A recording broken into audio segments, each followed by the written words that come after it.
taking a stance on abortion is difficult because, especially for the young people on campuses, so many of them aren't living, what we consider the chaste lifestyle, or they're not having sex with somebody that they think that they're going to spend the rest of their life with. And Right. you'll notice this a lot.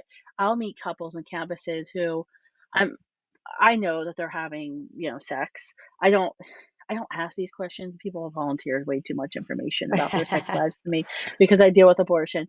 But then you'll see there's a difference between the couples who are like having sex, who are intending to get married and spend their lives together, Mhm. versus the couples who are, not really even couples, are just hooking up.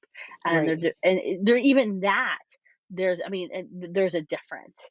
And I think that is why talking about abortion, asking kids to reevaluate their position on abortion is hard, because if you're hooking up with members of the opposite sex because you want to, because Mhm. you believe sex is a right and is fun, um, coming out and saying abortion is wrong, um, isn't going to fly, because in the back of your mind, a large percentage of women see abortion, even if they don't like abortion, even if they won't call themselves pro abortion, they all kind of have abortion as this get out of jail free Yeah. card. You only have Yep. one. Yep. And from the studies we've done, it's been really interesting. The pro choice women that we have studied, 18 to 30-year-old women who are pro choice, pride themselves on being that, open to people of all walks of life. It's very interesting. They all kind of see abortion as this one time use. You made a mistake, get out of jail free card. But then their like open mindedness and their inclusiveness actually ends when you talk about women who've had 2, 4, 6 abortions. They, Mhm. they'll like, we were doing this messaging testing, and these women were condemning the pro life movement because in their view, they feel like the pro life movement judges women who are in circumstances have to choose these terrible decisions. And then they feel abortion is like this bad choice, but to get them out of a worse situation.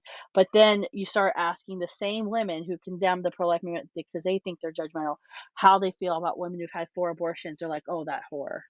It's Yeah. it's actually kind of crazy how young people think about it.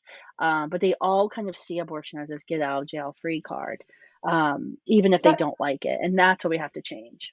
Well, and that's interesting too because it's like they've taken their own morality line and blurred it and said, Yes. I don't Mhm. believe it's murder, so you can do it. But whoa, whoa, whoa, Yeah. you can only do it once because it's just naughty enough that more than Yeah. once is evil. But why is it evil after one? If it's not evil at all, Yeah. right? Like drinking a soda, then how come you give permission, you and all your Mhm. authority give permission to your fellow woman?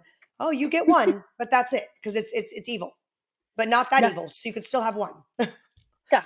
And No, it and doesn't make sense. 'Cause I'm like, yeah, if it's not evil, if it's just, like the removal of your appendix, then right. have as many abortions as you want. Like, why have I invested my life in Exactly. this? Exactly.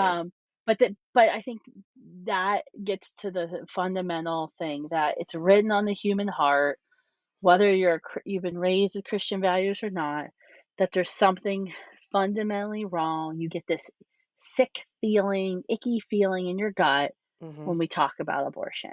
Yeah. You're it's just Yeah. this. Children know this, right? Yeah. If you Yeah. try to Have you ever tried to explain abortion to a 10-year-old? They, like, look at Okay. you like, "Why S would someone ever do that?"